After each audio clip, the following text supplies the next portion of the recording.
सरकारें, गवर्नमेंट, ये हम जनता का सब कुछ कंट्रोल करती है।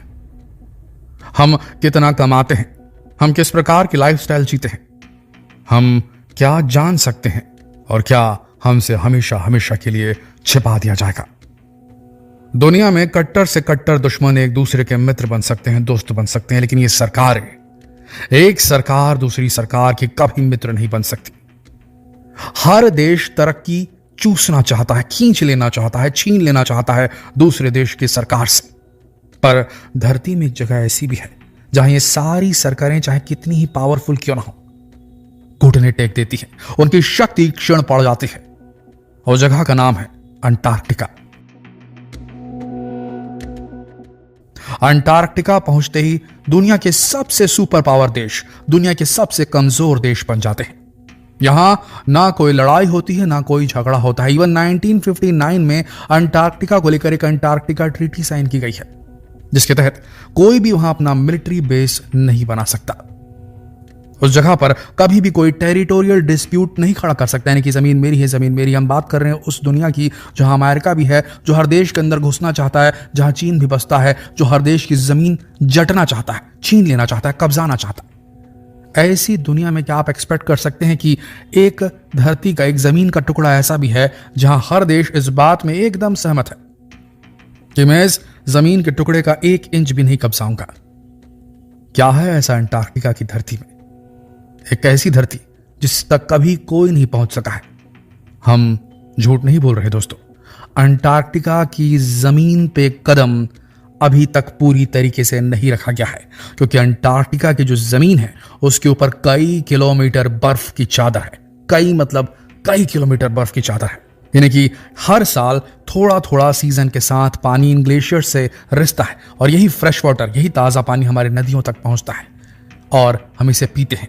अगर ये चला गया तो पीने का सिर्फ सोर्स नहीं जाएगा, धरती का एक बड़ा इलाका सैलाब में डूब जाएगा, क्योंकि समुद्रों का लेवल बढ़ जाएगा अगर ग्लेशियर्स पिघल गए तो। लेकिन सबसे बड़ी बात, ठीक है, ये बात समझ में आती है कि यहाँ क्लाइमेट चेंज और दुनिया भर की चीजों के चलते यहाँ पर एक अंटार्कटिका ट्रीटी साइन की गई, जिसमें कोई भी देश यहाँ पर ना ही न्यूक्लियर धमाके कर सकता है, ना ही न्यूक्लियर टेस्ट कर सकता है, और ना ही इस जगह को न्यूक्लियर वेस्ट फेंकने का कूड़ेदान बना सकता है। यहां पर कुछ बात खटकी नहीं आपको? जरा सोच के देखिए, दुनिया में कचरा फेंकने जमीन है ही नहीं, कहीं पर कचरा फेंकने की जमीन भी नहीं है। ऐसी स्थिति में ऐसे कॉन्टिनेंट को कैसे छोड़ सकते हैं जहां कोई इंसान नहीं बसता, जहां रहना बेहद महंगा। अगर कोई वहां रहेगा तो उसे -90 डिग्री की ठंड को झेलना होगा, उसे 200 किलोमीटर की गति से तेज चलने वाली हवाओं को झेलना होगा। वहां रहना बेहद महंगा और जानलेवा है, तो कोई वहां नहीं रहेगा। तो ऐसी जगह कुछ ना कुछ तो डंप किया जा सकता है ना, कुछ ना कुछ हथियार तो टेस्ट किए ही जा सकते हैं। लेकिन नहीं, वहां इन्होंने तय किया है इस एरिया में कोई भी मिलिटराइजेशन नहीं होगा, कोई भी मिलिट्री यूज नहीं होगा। इवन यहां पर सिर्फ और सिर्फ जो काम होगा वो साइंटिफिक रिसर्च का होगा। अगर कोई भी देश यहां पर लेबोरेटरी लगाएगा तो उस लेबोरेटरी की सर्च का वारंट हर देश के पास रहेगा। यानी कि अमेरिका ने वहां लेबोरेटरी लगाई और यहां से इंडियन कोई गया वहां पर सर्च करने के लिए तो उसे खोल करके हर चीज की तलाशी दी जाएगी। आप समझ रहे हैं? यहां ऐसी जगह की हम बात कर रहे हैं इस धरती पर जहां हर देश एक दूसरे से लड़ने में लगा हुआ है।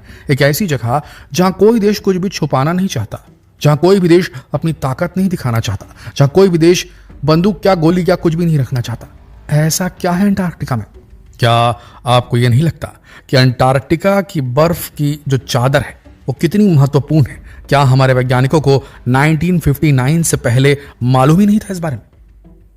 रियलिटी है दोस्तों, अंटार्कटिका को 1946 में एक्सप्लोर करना सही से शुरू किया गया था, लेकिन वैज्ञानिकों को अंटार्कटिका और हमारे दोनों पोल्स, धरती के दोनों ध्रुवों पर जमी बर्फ की जानकारी पहले से थी। वैज्ञानिक जानते थे कि अगर पोल्स की बर्फ पिघली तो उसका क्या हश्र होगा, धरती पर प्रलय आ जाएगी। लेकिन फिर भी 1959 तक का वक्त क्यों लगा अंटार्कटिका ट्रीटी साइन करने में? आप जानकर हिल जाएंगे इसके पीछे की कहानी। ये कहानी नहीं, ये सत्य घटना है, और इस सत्य घटना में कुछ ऐसे साक्ष्य मौजूद हैं जिनसे क्या कंक्लूजन निकलेगा वो आपको खुद समझना है। ये कहानी शुरू होती है वर्ल्ड वॉर 2 के बाद से। वर्ल्ड वॉर 2 खत्म होती है और दुनिया में एक नया वर्ल्ड ऑर्डर बन जाता है।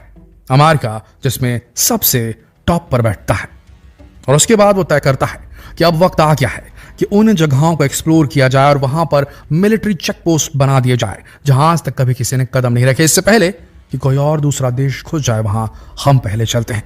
हम चलते हैं अंटार्कटिका। अमेरिका ने यह तय किया और इसके लिए उसने एक ऑपरेशन शुरू किया, ऑपरेशन हाई जंप। 13 जहाज जिनके अंदर बर्फ को काट कर आगे बढ़ने की क्षमता थी, 23 उस वक्त के सबसे एडवांस्ड एरोप्लेन, फाइटर प्लेन्स, और साथ में 4700 लोगों का एक बहुत बड़ा बेड़ा, 4700 आर्मी मैन जिनको लीड कर रहे थे। उस वक्त का एक ऐसा नेवी एडमिरल, एक ऐसा नेवल ऑफिसर जिसके नाम रिकॉर्ड था दुनिया का पहला इंसान बनने का जिसने साउथ पोल और नॉर्थ पोल दोनों के ऊपर से उड़ान भरने का एक्सपीरियंस प्राप्त कर लिया था, एडमिरल रिचर्ड बायर्ड। आज तक अमेरिका में एडमिरल रिचर्ड बायर्ड एक कल्ट क्लासिक बने हुए हैं। उनकी लिखी गई डायरी और उसके अंदर इंगित जो उनकी मेमोरीज हैं, उसके बारे में आज भी कंट्रोवर्सीज होती हैं। आज भी जो यूएफओ और एलियंस को रिसर्च करने वाले लोग हैं वो रिचर्ड बायर्ड की उस डायरी से आज भी डेटा ले रहे हैं। दोस्तों, एडमिरल रिचर्ड बायर्ड एक हाईली डेकोरेटेड नेवी ऑफिसर, वो लीड कर रहा था एक बहुत बड़े बेड़े को दुनिया के सबसे शक्तिशाली देश के तरफ से, जिसने दुनिया में बड़े बड़े बॉम्ब गिराए थे, हिरोशिमा, नागासाकी। और वो पूरी रेस्पॉन्सिबिलिटी और पूरी ताकत के साथ अंटार्कटिका में घुसता है। 4 महीने रुकने का प्लान था उनका अंटार्कटिका में, और उनका जो ऑपरेशन था, ऑपरेशन हाई जंप, उसका टारगेट था कि हम वहां मिलिट्री बेस बनाने के लिए अनुकूल जगहों की सर्च करके उनको मार्क करके वहां पर आ जाए, और उसके बाद यहां से दूसरी टुकड़ी जाएगी और वहां पर मिलिट्री बेस बनाएगी अंटार्कटिका में। हम बात कर रहे हैं सन 1946 की। अभी तक 1959 की अंटार्कटिका ट्रीटी साइन नहीं हुई है। लेकिन उसके बाद एडमिरल बायर्ड वहां जाते हैं, मिशन कंप्लीट होता है, मिशन से बाहर वो आते हैं। तो उसके बाद अचानक से एडमिरल बायर्ड एकदम गुमशुदगी में चले जाते हैं। क्या ऐसा एक्सप्लोरर जो दुनिया भर में फेमस है, वो सिर्फ नेवी ऑफिसर नहीं थे, वो एक बहुत बड़ा एक्सप्लोरर थे, लेकिन वो एक अलग ही जिंदगी में चले जाते हैं। उन्हें काफी नाम मिलती है, काफी शोहरत मिलता है, लेकिन उसके बाद वो पूरी तरीके से अंडरग्राउंड हो जाते हैं, उनकी मृत्यु हो जाती है। अभी 1946 एंड 55 के अराउंड हम पहुंच रहे हैं। दोस्तों, एडमिरल रिचर्ड बायर्ड ने कभी भी दुनिया के सामने उन्होंने क्या देखा अंटार्कटिका में ये नहीं डिस्क्लोज किया, कभी नहीं डिस्क्लोज किया। लेकिन उनकी मृत्यु के बाद उनकी एक पर्सनल डायरी जिसमें वो रोज लिखते थे, उसमें कुछ ऐसा लिखा हुआ था जो बिलीव करने लायक ही नहीं था। लेकिन जिस व्यक्ति ने इसे लिखा था वो हैरान कर देने वाला था। इतना हाईली डेकोरेटेड ऑफिसर ऐसी कहानी क्यों लिखेगा? और वो कहानी नहीं, वो ऑलमोस्ट एकदम रियल में उनके साथ जो घटा वो लिखा हुआ था। जब उसकी स्टडी की गई तब धीरे धीरे परतें खुलने लगी। पता ये चला, और अभी तक इस पे शंका जताई जाती है कि एडमिरल रिचर्ड बायर्ड ने अंटार्कटिका में जो देखा था, उस बात की खबर उन्होंने यूएस हाई कमीशन को दी थी, यूएस के सर्वोच्च व्यक्ति प्रेसिडेंट को दी थी, क्योंकि प्रेसिडेंट जो थे उन्हीं के द्वारा हाई जंप को सीधे सीधे हरी झंडी दी गई थी।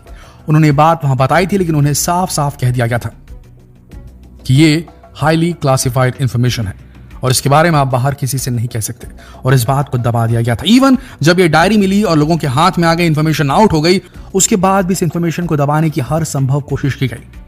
आपको बता दें फिर से एक बार, ध्यान से सुनिएगा, क्योंकि अब जो हम बताने वाले हैं वो हैरान कर देने वाला है।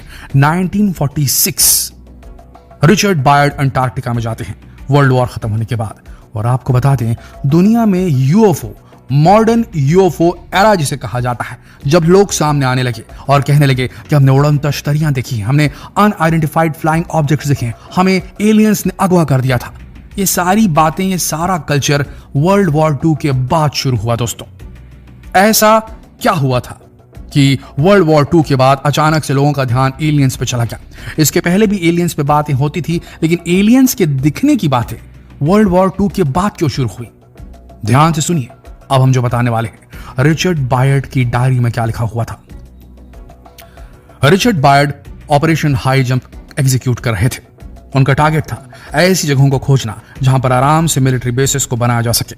अमेरिका चाहता था अंटार्कटिका पे फुल कंट्रोल, और उसके बाद ऐसी जगहों की तलाश में ये उड़ान भरते थे अपने प्लेन से। पहले शिप से रेकी की जाती थी, उसके बाद में प्लेन्स का इस्तेमाल किया जाता था और सघन इलाकों को सर्च करने के लिए।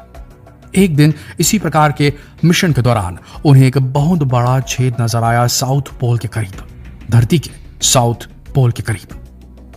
वो जगह एकदम अलग थी, उस जगह का वातावरण एकदम अलग था, ऐसा हो ही नहीं सकता था। इतनी ठंडी वाली जगह में अचानक से हल्का गर्म वातावरण उन्हें फील होने लगा। उन्होंने देखा तो एक बहुत बड़ा छेद था, एक बहुत बड़ा छेद जिसमें प्लेन्स तक एंटर कर सकते थे, एक बहुत बड़ी टनल थी। इन्होंने तय किया कि हम उसके अंदर जाएंगे।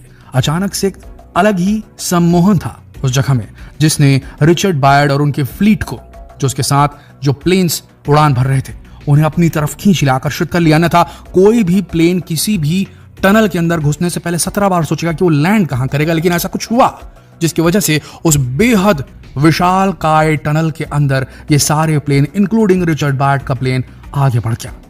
जब वो उस सुरंग के अंदर, उस प्राकृतिक सुरंग के अंदर एंटर करते हैं और उड़ान भरते हैं, हैरान रह जाते हैं। वहां बर्फ का नामो निशान नहीं था, वहां तापमान -90 डिग्री नहीं था, बल्कि ऐसा था जो कि बेहद खुशनुमा था। वहां ग्रीनरी थी, हरे भरे पेड़ थे। ये सब कुछ धरती के अंदर हो रहा था, साउथ पोल के नीचे हो रहा था। अचानक से उनके साथ जो हुआ, उन्होंने अपनी डायरी में लिखा। उड़न तश्तरियां, सॉसर के शेप की उड़न तश्तरियां उनके प्लेन के अराउंड उड़ना शुरू करती हैं और रिचर्ड बायर्ड, जिन्हें डर था कि हम लैंड कहां करेंगे, अचानक से उनके प्लेन का कंट्रोल उनके हाथ से निकल जाता है और उनकी फ्लीट में जितने प्लेन हैं वो सब कुछ ऑटो कंट्रोल होने लगते हैं। उसके बाद उस टनल के आगे बढ़ते बढ़ते उन्हें एक ऐसी जगह नजर आती है जो शायद उस टनल की मंजिल थी, आखिरी इलाका। लेकिन वहां जो दिखता है वो देखकर रिचर्ड बायर्ड और उनके साथियों की आंखें चौंधी आ जाती है। वो एक क्रिस्टल सिटी थी, एक इंद्रधनुषी रंग की एक ऐसी चमचमाती सिटी जिसके बारे में सोचना, उसकी यहां होना, अंटार्कटिका में इसकी मौजूदगी ही एक बहुत बड़ा आश्चर्य थी।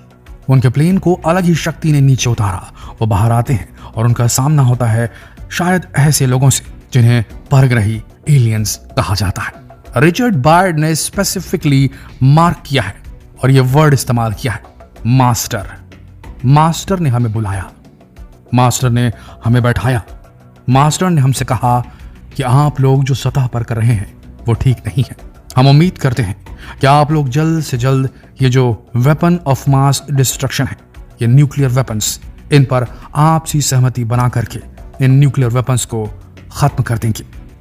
क्योंकि याद रखिए, ये धरती सिर्फ आपकी नहीं, हमारी भी है।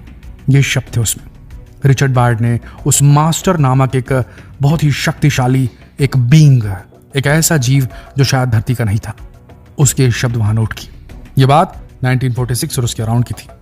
उसके बाद अचानक से पूरी धरती में जहां जहां भी न्यूक्लियर मिसाइल के साइलोज थे, साइलोज इन द सेंस हर देश अपनी एक गुप्त मिसाइल लॉन्चिंग एक फैसिलिटी रखता है जो अंडरग्राउंड होती है। धरती के ऊपर सिर्फ एक बड़ा ढक्कन नजर आता है और जब हमला करना होता है तो उस ढक्कन को खोल दिया जाता है और वहां से मिसाइल निकलती है और दुश्मन देश की टेरिटरी की तरफ चली जाती है। ये इसलिए किया जाता है क्योंकि सैटेलाइट से नजर पड़े तो भी ऊपर में जो मिलिट्री बेस है वो नजर ना आए, अंडरग्राउंड सब कुछ रहे। हर देश चाहता है कि उसकी जो मिलिट्री फैसिलिटी, खासकर न्यूक्लियर वेपन से लैस जो है, जहां उनका न्यूक्लियर वेपन लॉन्चिंग सिस्टम लगा हुआ है, डिप्लॉयड है, उस एरिया को छुपा दिया जाए।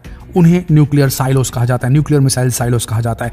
इन एरियाज के अराउंड में यूएफओ साइटिंग अचानक से होनी शुरू हो गई। जी हाँ दोस्तों, एक ऐसी जगह जिसे हर देश अपने देश के अंदर छिपा के रखता है, वहां पर अचानक यूएफओ की साइटिंग होना शुरू हो जाना, लोगों का ये कहना शुरू हो जाना, हमने यूएफओ देखा, हमने एलियन देखा, एक नया एरा का शुरू हो जाना। और उसके बाद अचानक से 1959 में हर देश का इस प्रकार की अंटार्कटिका ट्रीटी में साइन कर देना कि हम वहां नहीं जाएंगे, हम वहां नहीं लड़ेंगे, हम उस जगह पे कब्जा करने की कभी कोशिश नहीं करेंगे। अगर हम वहां लैब बनाएंगे तो कोई भी आके उसको चेक कर सकता है। ये ट्रीटी साइन कर दी गई। क्या मतलब निकाले इसका दोस्तों? क्या अंटार्कटिका में हमसे भी एडवांस सिविलाइजेशन रहती है अंडरग्राउंड, और वो सिर्फ वहां रहती नहीं है? क्या वो हम पर मॉनिटर की हुए? क्या उन्हें नागासाकी और हिरोशिमा में जो बम धमाके हुए थे न्यूक्लियर, उनकी जानकारी थी? क्या वो चिंतित थे कि हम इंसानों की गलती की वजह से धरती पर तबाही आ जाएगी, हम पूरे पृथ्वी को संकट में डाल देंगे, वो पृथ्वी जो न सिर्फ हमारी है बल्कि उनकी भी है? क्या वो वक्त करीब आ रहा है जब इनका और हमारा सामना होने वाला है? क्या लगता है आपको? क्या अंटार्कटिका के नीचे वाकई में कोई है? नीचे कमेंट सेक्शन में लिखकर जरूर बताएं। और अगर आपको कंटेंट अच्छा लगा तो चैनल को सब्सक्राइब जरूर करें। जल्द मिलते हैं आपसे अगली वीडियो में। तब तक के लिए आप सबका इस वीडियो के अंत तक बने रहने के लिए दिल से धन्यवाद।